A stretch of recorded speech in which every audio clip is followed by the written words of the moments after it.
Ferdi Sambo lahir di Baru, Sulawesi Selatan pada tanggal 9 Februari 1973. Mempunyai istri bernama Putri Chandrawati dan mempunyai 4 anak. Mempunyai ayah bernama Peter Sambo, mantan Kapolda Sumatera Utara pada tahun 1986.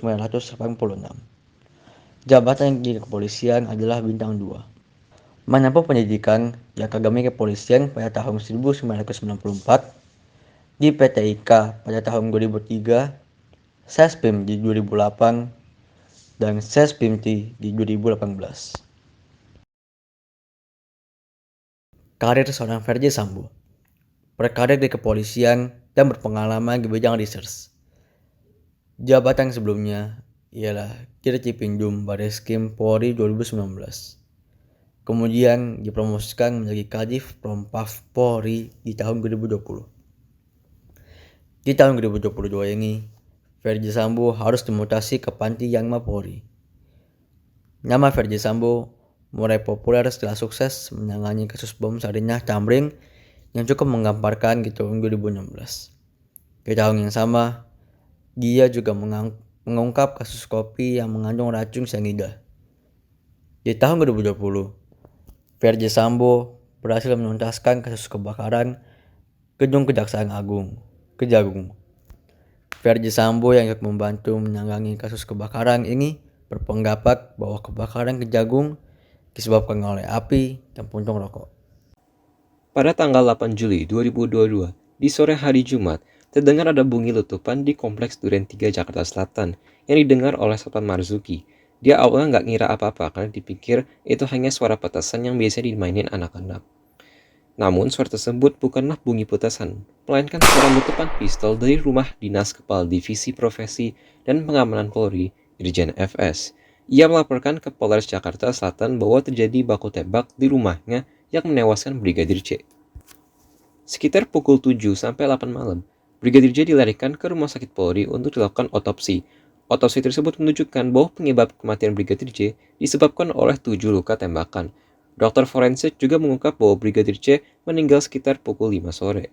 Di hari yang sama, istri Irjen FS, yaitu Putri Chandrawati, melaporkan Brigadir J ke Polri Jakarta Selatan atas tuduhan percobaan pelecehan dan ancaman kekerasan. Pada hari Senin 18 Juli, Kapolri mengambil kebijakan untuk menonaktifkan jabatan Ferdi Sambo sebagai Kadif Propam Polri. Kemudian pada 3 Agustus, Baradae ditetapkan sebagai tersangka penembak yang menewaskan Brigadir J. Lalu pada 4 Agustus, terdapat laporan hasil pemeriksaan internal dan ditemukan bahwa ada ulah-ulah polisi dan personel-personel yang menghambat proses penyidikan. Dengan demikian, ditetapkan ada 25 orang pelanggar yang tidak profesional dalam penanganan olah TKP di saat penanganan awal. Lalu pada 5 Agustus 2022, Baradae yang telah ditetapkan sebagai tersangka menyampaikan perubahan terkait pengakuan sebelumnya. Pengakuan tersebut berubah karena terkait dengan pengakuan awal. Baradae mendapatkan janji dari Ferdi Sambo, yaitu akan membantu melakukan atau memberikan surat penghentian penyidikan perkara terhadap kasus itu. Di hari berikutnya, 8 Juli 2022, jenazah Brigadir J diterbangkan balik ke rumahnya di Jambi. Pihak kepolisian mengembalikan semua barang-barang pribadi Brigadir J kecuali HP miliknya. Rumah keluarga juga dijaga ketat oleh aparat kepolisian dan sesaat setelah membawa masuk peti matinya Brigadir J, para petugas langsung menutup semua pintu dan jendela serta melarang keluarga untuk memegang HP. Saat jenazah tiba, keluarga diminta untuk menandatangani surat penerimaan jenazah, tetapi tugas malah melarang keluarga untuk membuka peti. Saat keluarga meminta agar peti ini dibuka, mereka sangat kaget menemukan tak hanya luka tembakan, tapi juga ada luka lainnya yang tampak seperti Brigadir J baru saja disiksa oleh seseorang. Brigadir J lalu dikuburkan pada tanggal 11 Juli tanpa ada upacara kedinasan. Setelah 3 hari, barulah Humas Polri membuat pernyataan di depan publik mengenai baku tembak yang menewaskan Brigadir J. Pada tanggal 26 Juli, Baradae datang ke Komnas HAM untuk memberikan kesaksian tentang kronologi yang terjadi di hari pembunuhan. Tanggal 27 Juli, setelah melihat kondisi Brigadir J, keluarga meminta agar jasadnya dikeluarkan kembali untuk dilakukan otopsi yang kedua. Dr. Ade Firmansyah memimpin otopsi kedua tersebut yang dilakukan di Rumah Sakit Sungai Bahar, Muaro Jambi, dan hasilnya akan keluar 4-8 minggu kemudian. Polri juga membentuk tim sus untuk investigasi kematian Brigadir J berdasarkan perintah dari Jenderal Listio Sigit Prabowo. Tentu pelaku utama dari kasus pembunuhan Brigadir J ini adalah Inspektur Jenderal Polisi Verdi Sambo. Namun, beliau tidak melaksanakan aksinya sendirian. Ada beberapa figur lain yang juga turut membantu melaksanakan pembunuhan sadis tersebut yang berasal dari dalam instansi kepolisian sendiri atau dari luar instansi kepolisian sendiri. Siapakah mereka? Kita sudah mengetahui salah satu tersangka lain, yaitu Baradae, yang terlibat sebagai pelaku pembunuhan. Namun, apakah kalian sudah mengetahui keterlibatan salah satu ajudan Verdi Sambo, yaitu Bribka Riki, dan juga supir pribadi dari Putri Cendrawati, ibu ataupun istri daripada Verdi Sambo, yaitu Kuat Maruf. Mereka dikatakan terlibat dalam kasus tersebut dan turut serta mengikuti skenario yang dibuat oleh Verdi Sambo. Namun, selain pelaku utama yang tadi saya sebutkan tersebut, ada juga pihak-pihak lain yang berasal dari instansi kepolisian ataupun luar instansi kepolisian yang turut mencoba menghalang-halangi kasus tersebut, ataupun bisa dibilang obstruction of justice.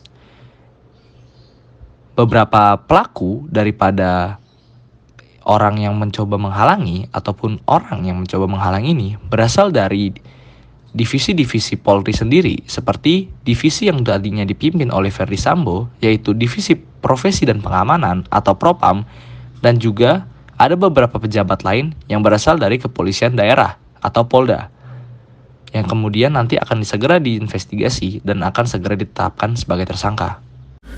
Ketua Komnas HAM Ahmad Taufan Damanik menegaskan jika tugas Komnas HAM yang pertama adalah mengawasi dan melakukan penyelidikan, pemantauan, dan pendampingan.